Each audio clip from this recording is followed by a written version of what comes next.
You must master these energy laws to attract abundance. By Audible Insights. Introduction. You are not merely struggling with a lack of money or opportunities. You are experiencing a deeper, more pervasive disconnection from the energetic flow that makes abundance possible. In this moment, you might feel a gnawing emptiness, a sense that your efforts have not quite clicked into place no matter how hard you push. That hollow feeling of always being one step behind, or just a fraction short of what you desire, can breed quiet desperation and self-doubt.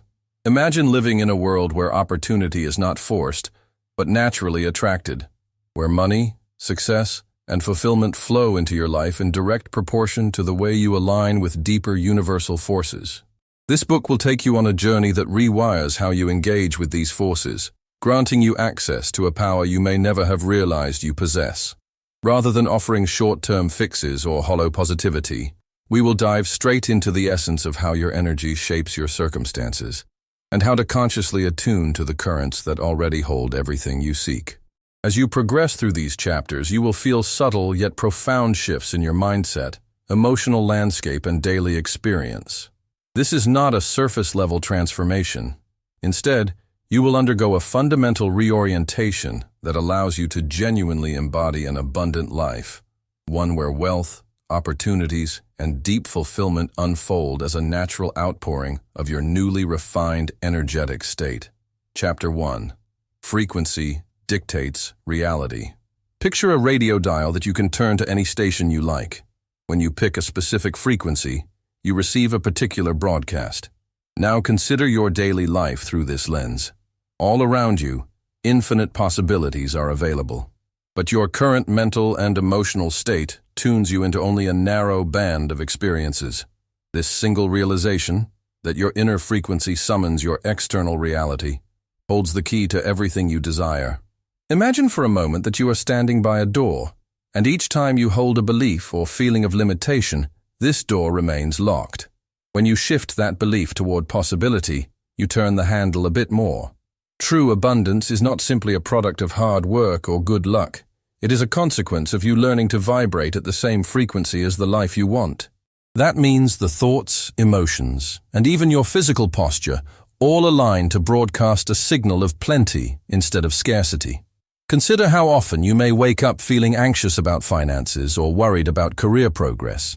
This energetic broadcast can generate the results you fear, because it keeps your focus on what is missing. When your frequency perpetuates the narrative of not enough, you inadvertently call in situations that reinforce this belief.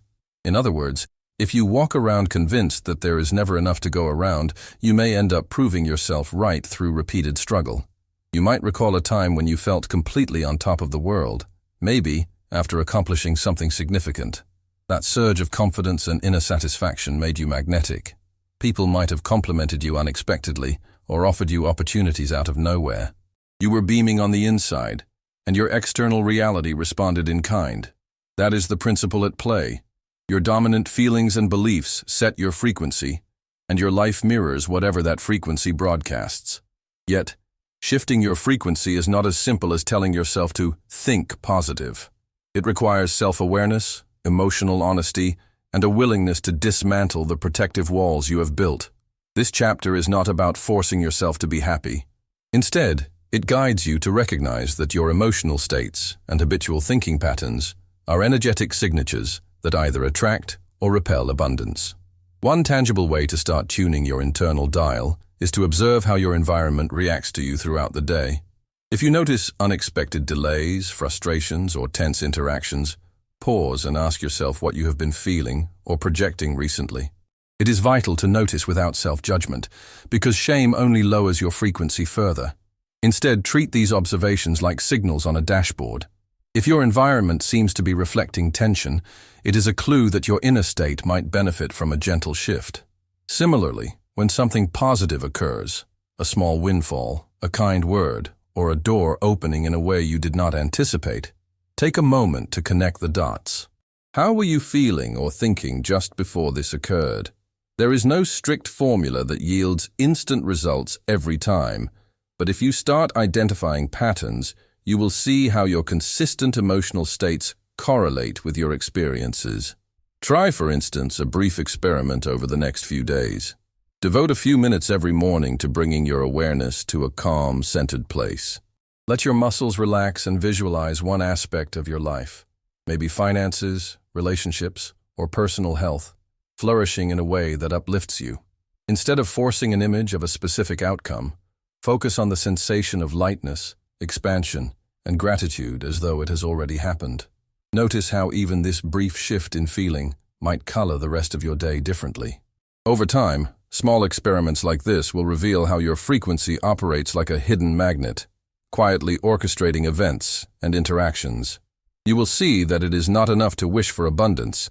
You must become the energetic match for it. Think of your daily emotional baseline as a tuning device. Each day, if you consciously lift it a little bit above its usual set point, by cultivating gratitude, curiosity, or a sense of ease, you gradually attract new experiences that resonate with this elevated state. Yet, it is essential to understand that mastering your frequency does not mean you will never feel negative emotions. Emotions such as sadness, anger, or disappointment are natural human experiences. The key is to acknowledge them without letting them become your sustained broadcast. Allow yourself to process what you feel, but keep returning to an intentional, more expansive, emotional baseline. Consider the story of a gardener preparing the soil for seeds. If the soil is nourished, aerated, and free of toxins, the seeds have a better chance to grow. Your inner frequency is like that soil.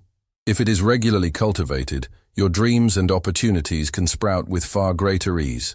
If it is neglected or contaminated with persistent doubt, fear, or cynicism, the seeds of abundance struggle to take root. The shift at the heart of this chapter is to realize that abundance is not chased, but tuned into. Instead of seeing your desires as distant goals to toil toward, you begin to view them as frequencies you can align with. In practical terms, you cultivate emotional states of love, gratitude, or excitement, not as a superficial trick, but as genuine reflections of the life you are stepping into. Here is a step you can integrate seamlessly. The next time you catch yourself locked in thoughts of scarcity, perhaps worrying about bills or feeling left out, pause and place your hand over your chest. Take a deep breath and remember that this moment is a chance to redirect your frequency. Ask, if I already had everything I needed, how would I feel right now? Then allow yourself to experience a glimmer of that feeling. Even if it feels small or fleeting at first, this practice, repeated often, can gradually raise your baseline state. As this chapter closes, notice how your view of reality might be shifting away from a passive acceptance of whatever circumstances arrive. You may sense the beginnings of empowerment, recognizing that you broadcast signals to which life responds. Keep this realization close. It is your foundation for everything that follows. Your frequency is not a mystical concept reserved for select individuals. It is the birthright of every person willing to cultivate awareness and intention. You are leaving behind the notion that wealth is an elusive entity to be seized or hoarded. Instead, you are stepping into the understanding that your inner state is the antenna that calls forth matching experiences. In the next chapter, we will dig deeper into what might be holding you back from sustaining this higher frequency. As you will see, certain invisible anchors tied to old fears and conditioned beliefs can keep you tethered to scarcity. Let us explore how to unchain ourselves from those anchors once and for all. Chapter 2. Release the invisible anchors. Imagine drifting on a small boat, dreaming of reaching a lush and prosperous island. Every time you set sail, however, you notice you do not move far. You try harder. You row faster. You plan meticulously, but your boat still barely progresses. Then you discover a heavy anchor lodged in the seabed, unseen beneath the surface. That is what unconscious resistance feels like. It silently holds you back, no matter how hard you try to move forward. Right now, you might be unaware of the subtle webs of fear, doubt, and unworthiness that have woven themselves into your psyche. They could stem from past rejections, financial struggles in childhood, or even casual statements about people like us never getting ahead. Over time, these experiences form the invisible anchors that tether you to an underlying belief that abundance is not truly yours to have. Perhaps you tell yourself stories like, "It's not the right time to pursue that dream," or "I'm not good enough to earn more," or wealthy people must be selfish or lucky. These statements, repeated often enough, become part of your identity. Even if you consciously desire more money or success, a hidden part of you may still fear what it means to step into a larger life. Deep down, you might dread losing a sense of belonging with your current friends and family, or you might be haunted by the possibility of failure and disappointment if you try. To begin releasing these anchors, the first step is radical honesty about the presence of fear. Fear is not simply an enemy to be vanquished. It is a messenger revealing where you feel unsafe or unprepared. Acknowledge it. Let yourself see the ways fear influences your decisions or stops you from taking bold actions. When fear is no longer hidden, you can work with it instead of being ruled by it. An equally powerful step is to bring to light the shame or guilt you might associate with wanting more. Sometimes these emotions hide behind virtuous facades, like thinking you should be content with what you have. But contentment does not have to mean stagnation. It is possible to appreciate your current blessings while also expanding into new levels of abundance. If guilt arises, ask yourself, who benefits when I stay small? Often, the answer is no one. A practical way to dissolve these invisible anchors is to speak them out loud or write them down. Set aside time to list your most persistent negative beliefs about wealth, success, and self-worth. Let them flow without censorship. Then examine each belief carefully. Where did this come from? Whose voice do I hear when I think this? Do I want to carry this any longer? This simple exercise might feel uncomfortable, but it shines a light on the illusions that have been masquerading as truths. One might say, I don't deserve to earn more because there are people suffering in the world. Probe that. Does your poverty actually alleviate someone else's suffering? Or does holding yourself back simply mean you have fewer resources to help those in need? As you question these beliefs, you can loosen their hold. The power of an anchor lies in its unseen nature. Once revealed, it can be dislodged. Notice that releasing these anchors is not merely intellectual. You are likely to feel emotions as you peel back layers of conditioning.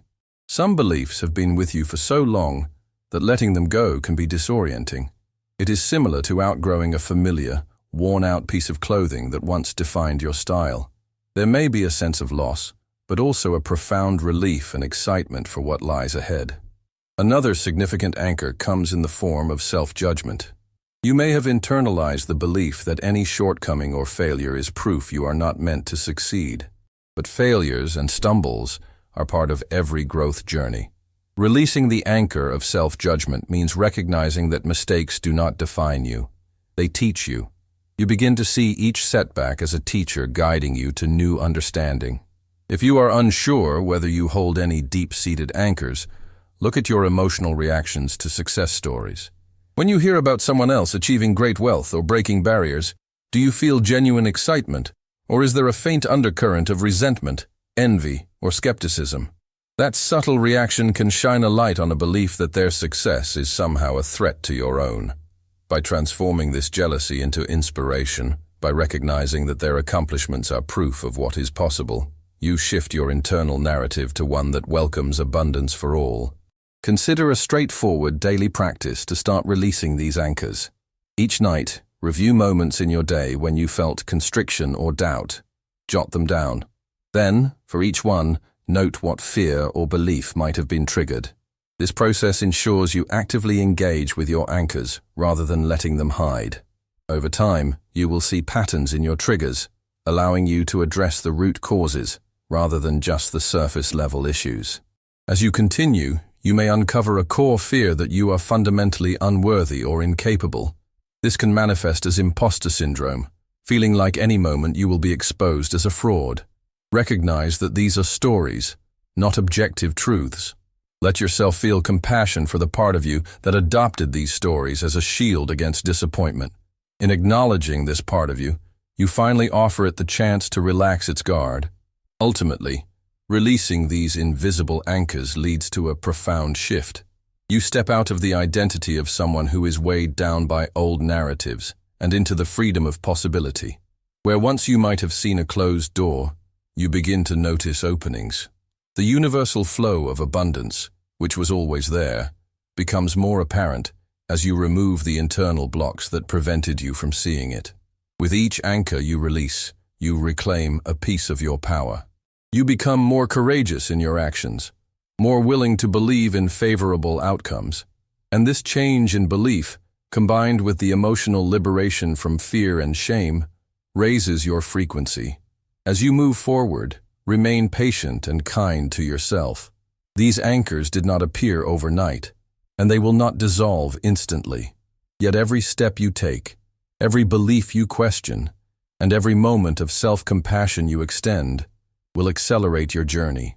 In the next chapter, we will explore how to expand the capacity of your energetic container, ensuring that once you have freed yourself from these anchors, you will be able to hold and sustain the abundance that flows in. Chapter 3. Expand your energetic container. Visualize a small cup placed under a running faucet. The water may flow steadily, but if the cup's capacity is limited, it cannot hold all that is poured into it. Similarly, you could manifest new opportunities, windfalls, or career advancements, yet find them slipping away if your energetic container remains too small. This phenomenon shows up when people quickly lose unexpected money, sabotage new relationships, or feel overwhelmed by success. The problem is not the flow of abundance, it is your capacity to hold it. You may have observed this pattern in yourself or others. For instance, a person receives a promotion with a higher salary, but immediately encounters unexpected expenses or invests in poor decisions that drain their money. Another person might meet a loving partner, yet suddenly feel suffocated or unworthy of genuine intimacy, causing them to withdraw or sabotage the relationship. These scenarios arise because on some deeper level, they did not feel safe or capable of handling that expanded level of good. Expanding your energetic container means cultivating a sense of security, worthiness, and readiness that matches the abundance you seek. If you imagine wanting to store a gallon of water in a half-gallon container, you see how the overflow is lost. By learning to hold more, you enable yourself to receive and keep more. One sign that your container is too small is when you find yourself continually hitting a certain threshold, be it an income level, a level of relationship intimacy, or even a personal success barrier, and never surpassing it. Each time you approach it, life seems to throw a curveball, or you unconsciously derail your progress. Another indicator is a lingering feeling of unease when things are going too well, as if waiting for the other shoe to drop. This unease signals a mismatch between the abundance you desire and the capacity of your inner container. You can begin expanding your container by examining how you physically and emotionally react to thoughts of increased wealth or greater responsibility. Take a moment and imagine your financial income doubling. Notice any tension that arises in your body. Do your shoulders tighten? Does your stomach churn? Those physical sensations might reveal hidden beliefs like, "It's too much for me," or "I'm not ready to manage that kind of money." Similarly, imagine having a flourishing network of supportive relationships. If you sense anxiety about being exposed or judged, that is another clue. One powerful exercise for expansion is to gently push the boundaries of your comfort zone in manageable increments. For example, if you are aspiring to earn significantly more, practice celebrating your current earnings as if it were already at that future level. When you receive your paycheck or see money in your bank account, take a moment to express genuine gratitude for it. Then, with that feeling of gratitude, visualize it as 10 times larger. Instead of dismissing this as fantasy, remain present with any discomfort. Let yourself stretch into the unfamiliar emotional space of holding more. Another approach is to intentionally create small surpluses in your everyday life. If you consistently schedule your day down to the minute, try leaving pockets of unstructured time for rest or spontaneous activities. If you usually budget tightly, see if you can create a small cushion, no matter how modest, just to experience having more than enough. These small changes teach your system that it is safe to hold excess, whether that excess is time, money, or emotional energy. Reflect, too, on how you react when receiving compliments or help. Do you quickly deflect or diminish the praise? Do you insist on handling everything alone, even when support is freely offered? Such reactions indicate a limited capacity to receive. Practice pausing and simply saying, "Thank you," instead of rushing to return a compliment or wave it off. Similarly, when someone offers assistance, see if you can accept it graciously. These small acts build your muscles for receiving without guilt or resistance. Expanding your container also involves transforming your internal narrative around worthiness. If you hold a subconscious story that you do not deserve a prosperous life, you will struggle to maintain it. Catch yourself anytime you sense an unworthy script playing in your mind, such as, "Who am I to have this success?" or "I'll just mess it up anyway." Challenge these thoughts with evidence of your competence, your past achievements, and your willingness to grow. Over time, this rewrites your self-concept into one that easily accommodates new blessings. Remember that a larger container does not mean inviting burnout by taking on too much responsibility. It is about having the emotional, mental, and spiritual bandwidth to handle new levels of abundance without losing balance. Instead of cramming more into a stressful life, you are developing a deeper capacity to manage wealth, success, and relationships in a grounded way. Envision each new success, each increase in resources, or each flourish of well-being as a flow of energy that you can hold without tension. When fear or self-doubt emerges, gently remind yourself that you have room for expansion. Breathe into that discomfort, and imagine yourself growing from the inside out, like a balloon inflating at a sustainable pace, not bursting from sudden pressure. To anchor this shift, try a brief visualization at the end of each day. Close your eyes and think of a scenario that represents the next level of abundance for you, be it a bigger paycheck, a successful business launch, deeper emotional intimacy, or creative breakthroughs. As you imagine it, focus on the physical sensations in your body. If you feel a flutter of anxiety or a pinch of tension, breathe through it. Whisper to yourself, "I have space for this. I am ready." By doing so, you are literally training your nervous system to handle more positive energy. As your container grows, you might notice life responding. You could start attracting opportunities that match your expanded capacity. Unexpected synchronicities, referrals, or new relationships might appear. However, remain mindful. Old habits can resurface, attempting to clamp down the moment it feels unfamiliar. That is natural. Growth often triggers the protective mechanisms developed over years. Gently reassure yourself that it is safe to continue. By the end of this process, you will notice a profound shift in how you relate to abundance. Instead of chasing it and feeling it slip away, you hold it with a steady, relaxed confidence. The next time you find yourself receiving more money, love, or recognition, you will not second-guess whether you can handle it. You will simply expand to accommodate it.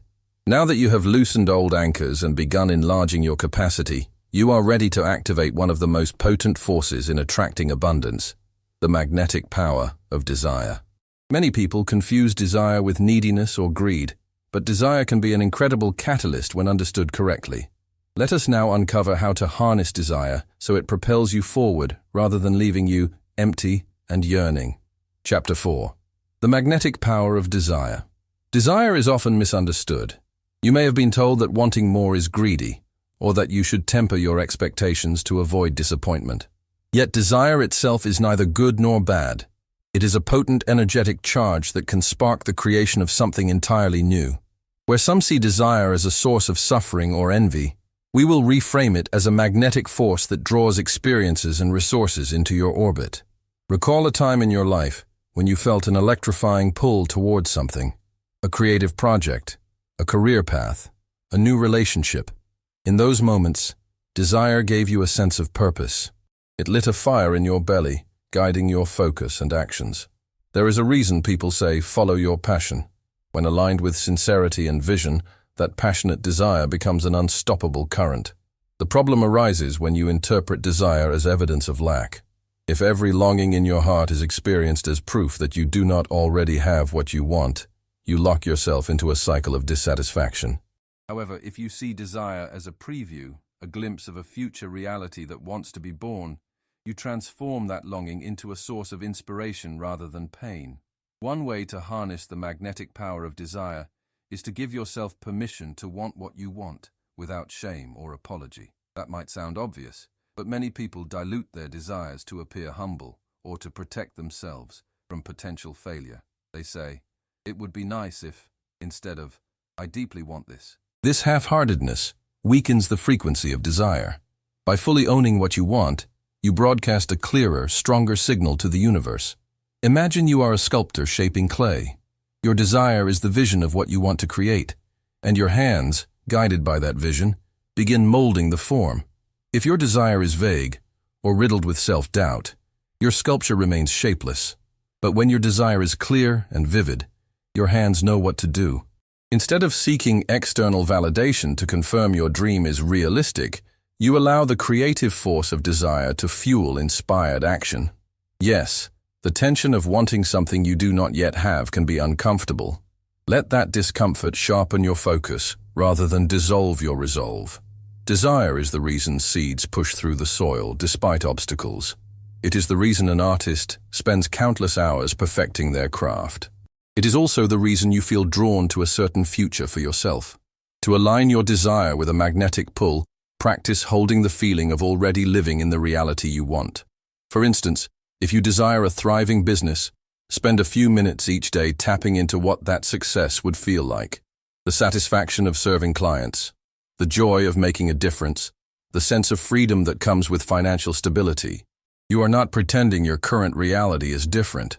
You are simply connecting with the frequency of your desired future. Simultaneously, watch out for any guilt or judgment that arises around wanting more. Perhaps you have been taught that desire is the root of suffering, or that spiritual maturity means relinquishing personal wants. Yet consider that healthy desire can coexist with gratitude for what you have. You do not need to be in a state of discontent to desire expansion. Just as a tree grows taller each year without condemning its current height, you can aspire to more without disparaging your current life. Another key to harnessing the magnetic power of desire is to differentiate between genuine longing and fleeting whims. True desire resonates deeply. It feels like something you cannot ignore without losing a piece of your soul. Whims, on the other hand, often come and go. By spending time in reflection, journaling, or meditative practice, you can discern which desires are rooted in your core values and which are just passing fancies. Do not be afraid to let desire break you open. Sometimes, the intensity of wanting something can stir up vulnerability. You might worry, what if I fail? Or, what if people judge me? But consider how desire stretches your capacity to live a bigger life. The vulnerability you feel is part of that expansion. Rather than running from it, treat it as a sign that you are pushing beyond your old limits. One practical method to channel your desire is to merge it with generosity. Ask yourself, if I achieve this dream, how can it benefit others? This question aligns your personal longing with a broader purpose. It also soothes any guilt you might carry by demonstrating that your success can ripple outward, inspiring and aiding those around you. When desire is fueled by both personal passion and the intention to uplift others, it becomes an even stronger magnetic force. It is no longer merely about personal gain. It is about contributing something meaningful to the world. This higher-level alignment can banish the old narratives that suggest desire is selfish or shallow. Keep in mind, though, that desire is not a standalone solution. Holding the frequency of what you want without taking aligned action can lead to frustration. The magnetism of desire is best activated when you pair it with steps that reflect your commitment. If you long to write a book, carve out time each day to write, even if it is only a paragraph. If you crave financial stability, seek ways to increase your skills or explore new ventures. The power of desire sets the direction, and your actions pave the road. By the time you complete this chapter, you should feel a subtle but definite shift, an embrace of your desires as creative invitations from life itself rather than shameful reminders of what you lack. As you settle into this new perspective, you will notice that longing for something can feel invigorating instead of depleting. In the next chapter, we will delve into how this energetic flow of giving and receiving keeps abundance circulating, ensuring that your newly ignited desires do not stagnate or become self-centered. Chapter 5. Energetic Reciprocity. Envision a loop of flowing water. At one end, water is poured in, and at the other, water continues onward. The system remains fresh only if the water keeps moving. Similarly, abundance stays alive in your life through a circulation of giving and receiving. When one side is blocked, whether by an inability to give freely or by refusing to accept gifts. You break the cycle and diminish the overall flow. Consider how many times you may have found it easier to give than to receive. You might buy presents for others or offer your time and assistance, but when someone tries to reciprocate, you shy away or feel uncomfortable. This imbalance is not humility. It is a form of resistance that interrupts the natural exchange of energy. To truly live in abundance, you must become skilled at both sides of this equation. At its core, giving and receiving are not purely transactions. They are energetic expressions of openness. When you give from a place of overflow, because you feel genuinely inspired to share, you enrich not only the receiver but yourself, as you confirm that you have more than enough. Meanwhile, receiving graciously affirms your willingness to let life bless you through others, strengthening the trust that you are worthy of support. Some people find giving easier because it allows them to feel in control. They can manage how much they extend, and to whom. Receiving, on the other hand, makes them vulnerable. It requires admitting a need, or accepting an offering they have not directly orchestrated. Yet vulnerability can be a powerful gateway to deeper connections, revealing that abundance is not something you must create alone. A common misstep is to give out of guilt or obligation, hoping to earn favor or avoid feeling indebted. Such giving carries a heavy energy that does not circulate cleanly. It often leads to resentment or exhaustion, draining you rather than expanding you. This type of giving lacks the joy that fosters genuine abundance. Similarly, receiving with a sense of unworthiness or fear of being beholden to others taints the exchange. You may accept the gift, but you harbor internal conflict that keeps you from truly benefiting. To shift into energetic reciprocity, begin by examining your motives for both giving and receiving. Ask yourself if you are offering your time or resources with strings attached, or if you are giving as a demonstration of love and trust in the universe's bounty. When you receive, do you feel gratitude and openness, or do you feel shame, anxiety, or a compulsion to immediately return the favor? Becoming aware of these patterns is the first step to rewriting them. Try a simple practice. Every time you catch yourself receiving, even something as small as a compliment, let your next thought be, "Thank you. I allow this." By explicitly giving yourself permission to receive, you release the tension that may have built up around accepting gifts or praise. Over time, this can recondition you to see receiving as natural, not burdensome. Likewise, when you give, pause for a moment to sense the energy behind your action. Do you feel expansive and joyful, or tight and obligated? If it is the latter, consider adjusting how you give. Maybe you reduce the frequency of your giving or change whom you give to, ensuring your generosity comes from a genuine heart space, rather than a sense of duty. As you refine these habits, you will notice an uptick in synchronicities and opportunities. Because the energy of giving and receiving is more fluid, life finds it easier to bring you new channels of abundance. You might receive offers of collaboration, unexpected checks in the mail, or intangible gifts like guidance and support from people you meet. Each instance of graciously receiving these gifts will reaffirm your worthiness. An important distinction is that energetic reciprocity is not about keeping score. You do not track how much you have given to one person, expecting an exact return from them. Instead, you trust that the universe balances the scales in its own way, often returning blessings from surprising sources. This requires a certain level of faith, which you cultivate by consistently opening to both sides of the abundance flow. If you ever doubt this principle, look at the natural world. The cycle of rain and evaporation, the pollination of flowers by bees, the symbiotic relationships that sustain ecosystems, all illustrate that life thrives in collaboration and exchange. The same principle applies to money, emotional support, knowledge, and kindness. The more freely and intentionally these move through your life, the more vibrant your experience becomes. Over time, practicing energetic reciprocity reshapes how you approach success. You begin to see that nothing truly belongs to you in a possessive sense. Rather, you are a steward of the resources and gifts that flow through your life. This perspective can drastically reduce fear and anxiety around losing what you have. When you grasp that abundance is a dynamic current, you stop trying to hoard it. Instead, you focus on staying in its flow, by contributing your unique offerings and accepting what others have to give in return. You may discover that your relationships improve as well. When you shift out of giving merely to people please or out of obligation, you create a space for genuine connection. You also invite others to show up for you, nurturing deeper bonds of trust. For some, learning to receive can be the most liberating change. It opens up emotional support, mentorship, and financial possibilities that were previously blocked by a self-imposed wall. By the end of this chapter, your perspective on the give and take of life should feel refreshed. You are releasing the transactional mindset and entering a more expansive, fluid interaction with the universe. Each time you offer your resources, you do so from fullness. Each time you receive, you accept without shame.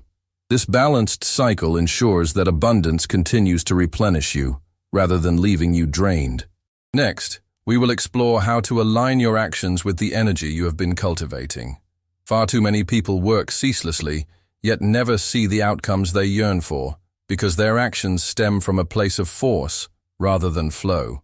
In the upcoming chapter, you will learn the power of taking inspired action that not only propels you forward, but also harmonizes seamlessly with your growing sense of abundance. Chapter 6. Align action with energy. Picture a single drop of water placed onto a still lake. The ripples extend outward in perfect concentric circles, requiring no extra force or struggle. This image captures what happens when your actions flow from an aligned energetic state. Each step you take resonates through your life with minimal friction. Conversely, imagine thrashing around in the water, creating chaos and waves that disrupt your aim. That is the difference between inspired action and forced action. It is entirely possible to work hard, put in long hours, and yet see minimal results. People often equate busy schedules with success, but deep down, you might sense the emptiness in mere busyness. True progress arises when the right action meets the right energy. If your internal frequency is filled with doubt or desperation, your efforts tend to yield scattered or disappointing outcomes. Consider how it feels when an action is forced. Perhaps you are sending out job applications, but inside, you are convinced that no one will hire you. Or you might be frantically reaching out to potential clients without a real sense of purpose, just a panic that your business will fail otherwise. Even if you send hundreds of emails, the results might remain lackluster because the energy fueling those actions is steeped in anxiety and scarcity. When you align action with energy, you tap into a sense of certainty, enthusiasm, or curiosity that matches the vibration of abundance. From that state, you will notice that you accomplish tasks more swiftly. You meet the right people at the right time, and you seize opportunities you might previously have overlooked. It is not magic. Rather, it is a natural consequence of being mentally clear and emotionally open. One approach to aligned action is to pause before you begin any important task or decision. Close your eyes and do a quick check. What am I feeling right now? If the answer is frantic, fearful, or resentful, take a moment to recalibrate. This could mean stepping away for a brief walk, engaging in a calming breath exercise, or recalling a past success that reawakens your confidence. Only when you feel a shift toward calmness or positive anticipation should you proceed. Notice that this does not mean you wait for perfect conditions to act. It means you intentionally shift your internal state so that your action originates from a better place. Sometimes, a single deep breath or a moment of gratitude can suffice to pivot your mood. The key is to break the cycle of pushing forward on autopilot while in a low-frequency state. As you cultivate this habit, you may find you need fewer hours of grinding work. The reason is that aligned action tends to be more targeted and effective. If you think of your efforts as seeds, planting them in fertile soil, an elevated state, allows them to germinate faster than scattering them on dry, barren ground, a stressed or negative state. Another dimension of aligning action with energy is learning to trust your intuition. While logic and planning are valuable, there are times when a gut feeling nudges you toward a particular move. Perhaps you feel an unexplained urge to call a certain person or to check out a new event. When this nudge arises from a calm and centered place, following it can lead to significant breakthroughs. That said, trusting your intuition does not imply you disregard rational thought. Ideally, you balance both. Let your inner sense of alignment guide you, then use your logical mind to refine your strategy and ensure practical details are in place. This union of intuition and reasoning creates a powerful momentum that is neither reckless nor overly cautious. If you find yourself hesitant about a decision, ask whether your hesitation stems from genuine misalignment or fear of stepping out of your comfort zone. Sometimes, alignment feels scary because it pushes you to expand. In such cases, you can gently probe deeper. Am I shrinking from this action because it's wrong or because it's right, but I'm afraid of the growth it will bring? This honesty can reveal whether you should move forward despite the butterflies in your stomach.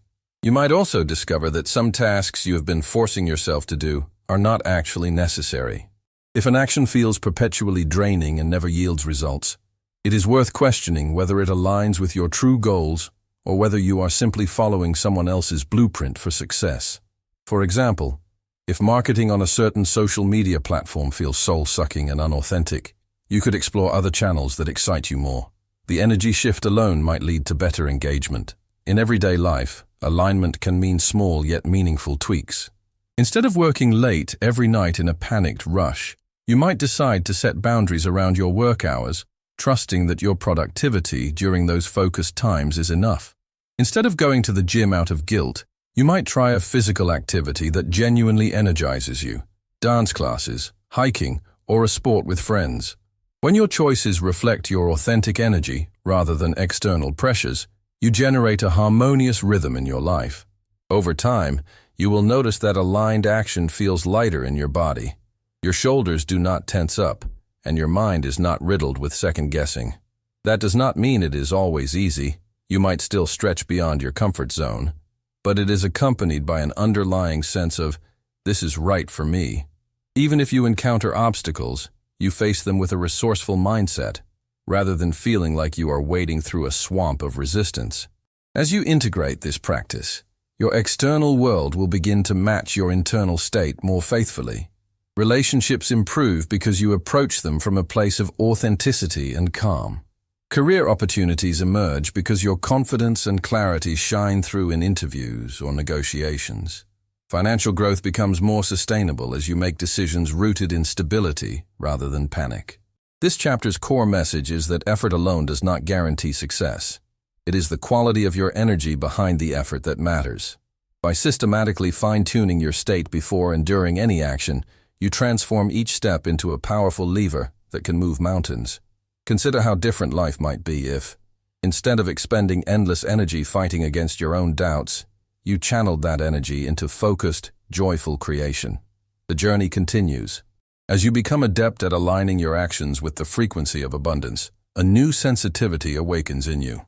You start picking up subtle signals from your environment and your intuition, signals that can guide you away from needless struggle and towards situations brimming with promise. Let us now explore the art of discerning these cues so you can navigate life's currents with greater ease and clarity. Chapter 7. Master the subtle signals.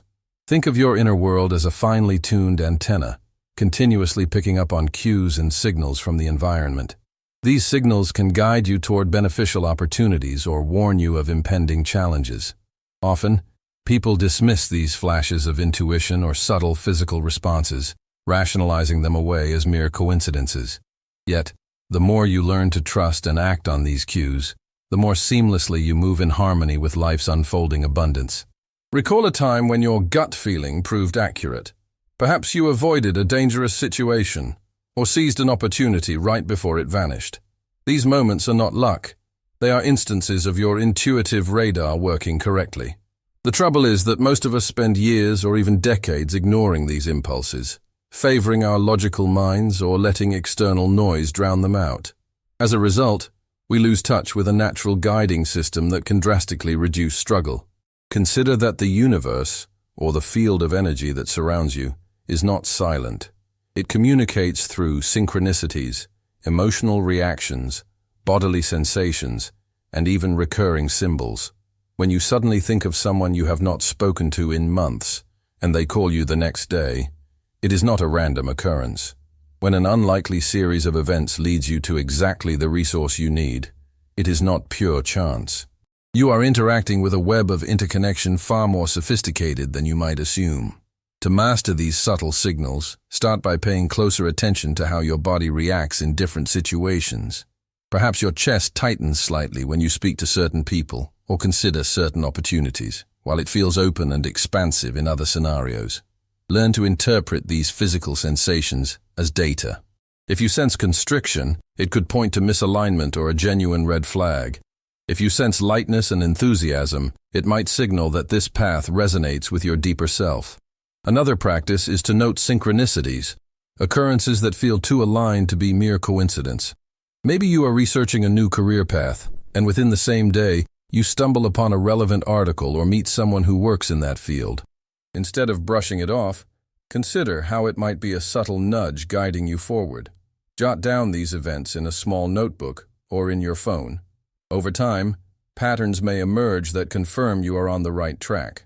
Emotional states can also serve as signals.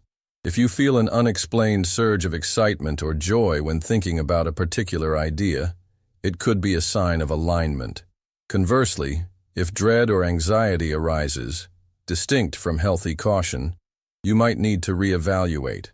Understanding the distinction between excitement and anxiety can be tricky, as both can raise your heart rate. One typically carries a sense of expansion, the other, a sense of contraction. Additionally, pay attention to mental images or daydreams that repeat over time. If you consistently see yourself thriving in a particular location, role, or creative endeavor, it may be your subconscious or higher intuition offering a preview of what is possible. Of course, discernment is essential. You want to differentiate a genuine intuitive vision from mere escapism.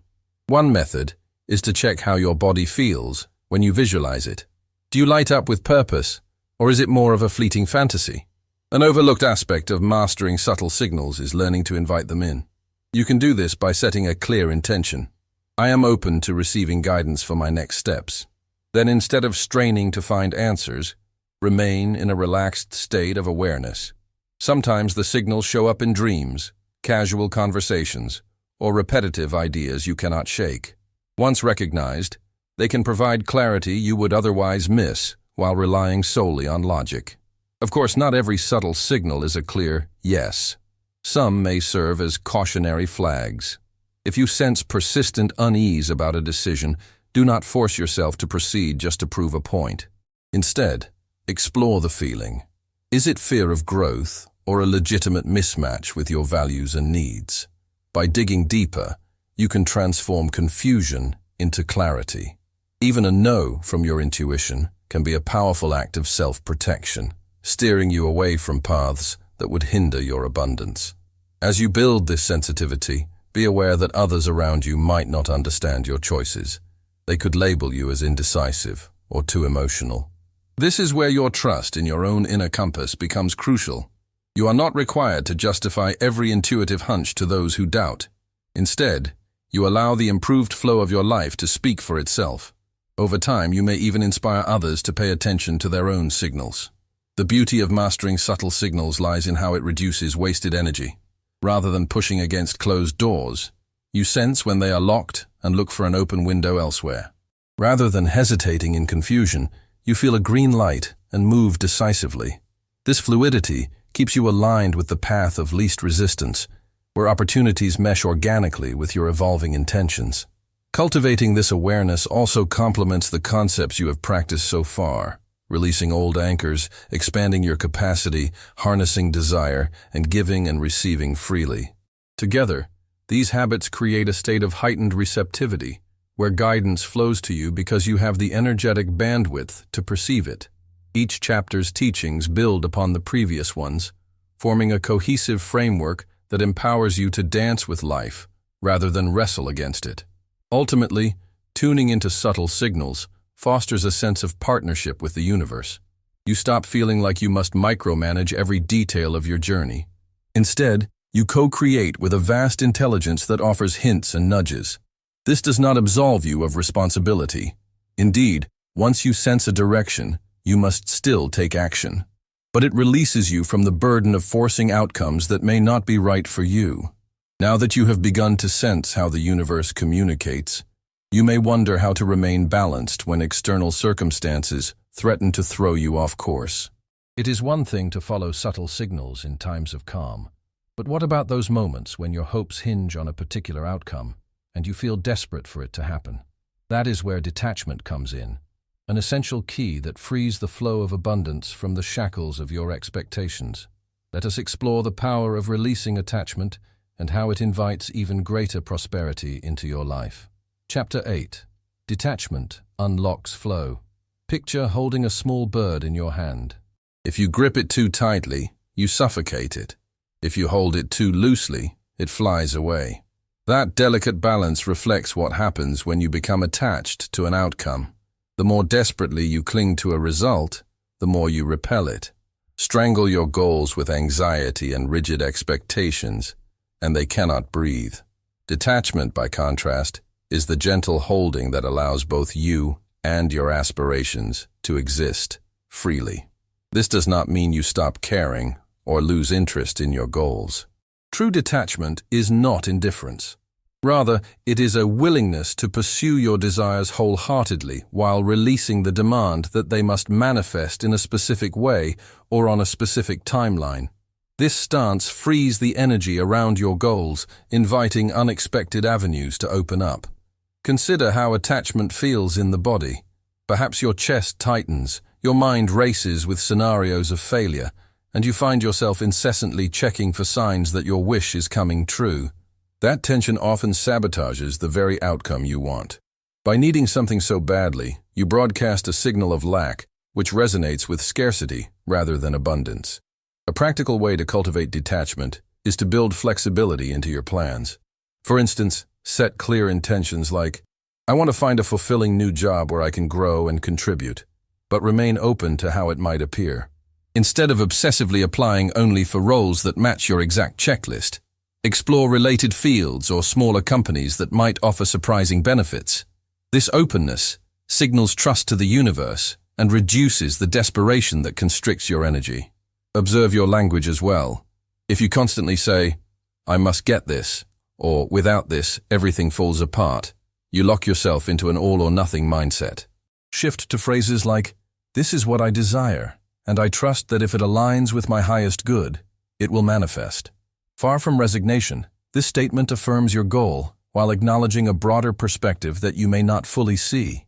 Another aspect of detachment is learning to function without the emotional roller coaster of conditional worth. When you attach your sense of self to whether you land a particular client, partner, or sum of money, you hand over your internal stability to external factors. Each setback then becomes a personal failure, intensifying your desperation. Practicing detachment means decoupling your identity from outcomes. You remain whole and worthy, regardless of the fluctuations in your external life. This mindset shift can feel risky at first, especially if you have always motivated yourself through fear or pressure. You might worry, if I let go, will I become complacent? The truth is that healthy detachment supports persistence by removing the weight of panic. You remain focused and driven, but you are not crushed if one door closes. You trust there are multiple paths to your destiny. When you embrace detachment, you also free yourself from the trap of overthinking every obstacle. If you meet a dead end, you acknowledge it, learn what you can, and move on. The energy you save from not agonizing over what-ifs can be reinvested in finding better solutions or opportunities.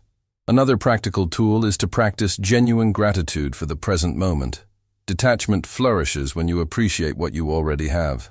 By regularly reminding yourself of current blessings, you anchor into sufficiency rather than a frantic chase for more. This does not diminish your ambition. It simply grounds it in a stable emotional foundation. In parallel, become aware of how you talk about time. People often say things like, I'm running out of time, or I need this now or never. Such beliefs strangle the flow of abundance with artificial urgency. While some timelines are real, certain opportunities do expire. The emotional charge behind these statements can paralyze your creativity and sense of possibility. Detachment involves meeting actual deadlines while refusing to be consumed by doomsday thinking. A helpful metaphor is to think of your goals as seeds you plant in a garden. Each day you water them with your attention, maintain the soil, and ensure they get adequate sunlight. yet you cannot force the seed to sprout faster by digging it up every hour to check its progress. If you do, you risk damaging its growth. Instead, you trust that nature will do its part. This blend of daily nurturing and patient surrender exemplifies detachment in action. Over time, practicing detachment changes your relationships, your work life, and your emotional well-being. You might notice you become less reactive to delays or rejections. You discover creative detours that lead to outcomes beyond what you originally imagined. You also develop deeper resilience because your self-esteem no longer hinges on any single external event. In this lighter state, you become more attuned to opportunities that resonate with your energy. You see, desperation narrows your vision, making you cling to the first possibility that appears. Detachment widens your perspective, enabling you to spot better matches for your aspirations. You realize that some so-called failures were actually redirections steering you towards something more aligned. As you release control over how and when your desires manifest, you create space for the universe to surprise you. This might involve meeting an influential mentor in an unexpected place, stumbling upon a resource you had never considered, or discovering a latent talent that expands your career possibilities. Detachment invites these miracles by removing the rigid framework of expectation. By now, you have a grasp of how detachment can unlock the flow of abundance in your life. You have also explored how to raise your frequency, release hidden anchors, expand your capacity, and act in alignment with your highest energy. All these steps build toward a deeper transformation in which you stop identifying as someone trying to attract abundance and step fully into the identity of someone who naturally dwells in prosperity. Let us turn now to the process of making that identity shift a living, breathing reality. Chapter 9. The Abundance Identity Shift. Imagine if you woke up tomorrow knowing in your bones that you are a naturally abundant person.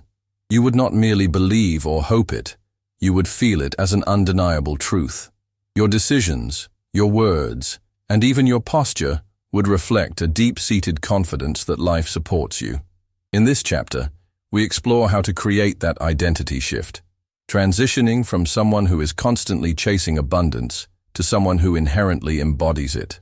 Identity is powerful because it operates at the core of your self-concept. You can try new habits or adopt positive thinking, but if you still see yourself as unlucky, unworthy, or always short on money, you sabotage your progress. Real, lasting transformation occurs when you rewrite the story of who you are. Instead of, "I am trying to become abundant," the new narrative is, "I am abundant already, and my reality is catching up." This shift starts with recognizing how much of your current identity has been shaped by past experiences or the voices of others.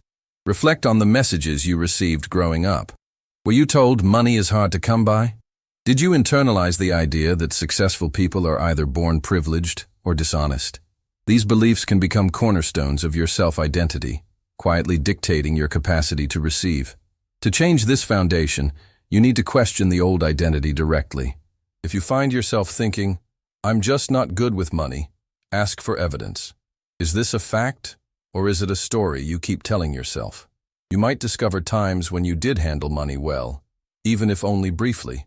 Build upon those examples to challenge the limiting narrative. Likewise, if you see yourself as someone always struggling, look for moments of ease or good fortune you have experienced. A practical method to accelerate this shift is to act as if you already possess the qualities you desire. This does not mean reckless spending or grandiose claims you cannot back up. It means modeling the habits, posture, and mindset of someone comfortable with abundance. If you see yourself as a confident earner, how would you negotiate salaries or contracts? If you view yourself as a generous giver, how might you share your resources or time differently? This exercise works because your brain and body begin to internalize the new identity through action. Rather than waiting for external proof, you become the proof. Over time, your external circumstances often rearrange themselves to match the conviction you have been embodying. Observe how you speak about yourself. If you constantly declare, "I can't afford that," or "I'll never make enough," you reaffirm a scarcity identity. Instead, try saying, "It's not a priority right now," or "I'm directing my resources elsewhere," which maintains your agency and power. Subtle linguistic changes like this can yield profound shifts in how you see yourself. Another component of the identity shift is emotional rehearsal. Spend a few minutes daily truly feeling what it is like to live in abundance. Close your eyes, breathe, and summon the emotions you associate with financial security, generosity, and freedom. The more vividly you embody these emotions, the more they imprint on your subconscious mind, prompting your reality to align with that internal state. Some people worry that living in an abundant identity is tantamount to self-deception if their bank account or life situation does not yet reflect it. But consider that your current circumstances were largely shaped by your previous state of being. By upgrading your identity now, you lay the groundwork for new circumstances to manifest. The external shift often lags behind the internal one, which is why consistency is crucial. Expect resistance to appear, both internally and from those around you. If your family or friends are used to seeing you as cautious or struggling, they may question your newfound optimism. Similarly, your inner critic might flare up, labeling you as foolish for envisioning prosperity before it is tangibly present. Anticipate these reactions and recognize them as part of the transition. Over time, they tend to subside as your new identity solidifies. To fortify your new sense of self, document any small victories or hints that your reality is shifting. Maybe you attract a small financial windfall, or perhaps someone unexpectedly offers to help you in a significant way. These signs, no matter how modest, serve as evidence that your environment is responding to your upgraded identity. Writing them down also keeps you focused on forward momentum, rather than lapsing into old doubt. As your identity evolves, you become more aware of opportunities that match it. For example, if you see yourself as an entrepreneur brimming with potential, you might notice a market gap that others overlook. If you identify as a person worthy of a supportive partner, you will naturally gravitate toward relationships that mirror that worthiness. This phenomenon is not magical thinking. It is selective attention at work, guided by who you believe you are. Ultimately, shifting into an abundance identity is about internalizing a new set of beliefs so thoroughly that they become second nature. You no longer feel the need to constantly affirm your worthiness or remind yourself to act abundantly. It becomes an organic way of being. Once you achieve that, you cannot help but radiate a new frequency that draws matching experiences into your life. But life will not always hand you smooth sailing. There will be challenges and even crises that test your newfound identity. The difference, however, is that someone with an abundance identity perceives these challenges as temporary obstacles rather than defining truths. This resilience is what allows you to recover quickly and keep expanding, no matter what life throws your way. In the next chapter, we will delve deeper into sustaining this energy even in the face of adversity, cementing your transformation into someone whose frequency of abundance is unshakable. Chapter 10. Energetic Resilience. Imagine standing in the eye of a storm, where the winds are fierce, yet there is a calm center you can occupy. Energetic resilience is about finding that calm center, even as challenges swirl around you. It is the ability to hold on to your abundance frequency, regardless of external circumstances, knowing that your inner state remains the most powerful determinant of what ultimately manifests. Many people work diligently to elevate their frequency, release limiting beliefs, and adopt an abundance identity, only to crumble when a crisis hits, an unexpected expense, a job loss, or a significant personal setback. They slip back into old scarcity patterns, doubting whether their newfound perspective was ever valid. The true test of energetic mastery is how you respond when the rug is pulled out from under you. One key to resilience is remembering that adversity does not negate your growth. It often accelerates it.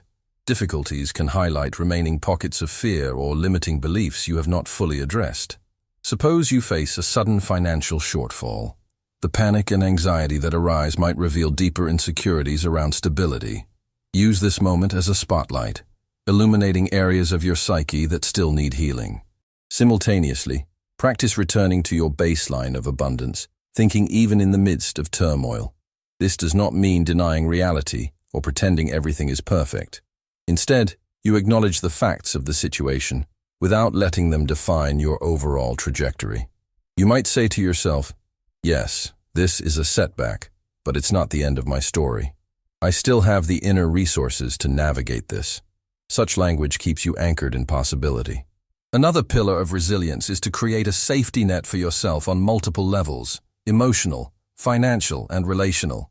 Emotionally, this might involve having routines like meditation, journaling, or physical exercise that ground you and help you release tension.